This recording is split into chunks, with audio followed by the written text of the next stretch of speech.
Alam niyo ba na meron ding tinatawag na food mapper? At ang trabaho niya, alamin ang local ingredients para mag-document at magpapag-aralan yan. Diba? Pwede ka naman doon, pwede mag-bihit. Sa after food mapper. Meron ba niyan sa Pilipinas? So, sasampulan natin ngayon ang ating ultimate Pinoy comfort dish na kansi. Pero this time, gamit ang isang ingredient na bihirang makita sa palengke.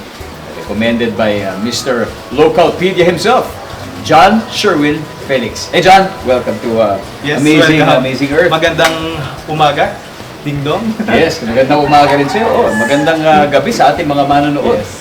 Kahit umaga kayo. Okay lang yan. So, May sasabay. Pipihit kay Coke. Okay.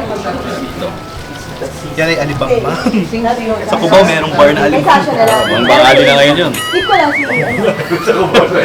Binaliktad na nila, pang-bangali na. Marami na daw nahuhuli, kaya... Sequence 19 kay Sasha with Pan. Hindi pa naman si Dong sumakas. Medyo madumi nga lang. Doon sa amin, kalamyas talaga sa Batangas. Oo nga daw.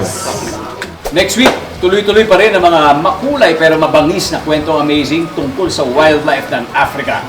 Ako po si Ding Dong Dantes. Next week, sama-sama ulit tayong maglakbay, mag-enjoy at matuto dito sa nag-iisa natin. Amazing Earth! See? Marami po kaming exclusive content para sa inyo. Just visit gmainetwork.com/entertainment at i-follow kami sa aming official Facebook, Instagram, X, TikTok at YouTube accounts.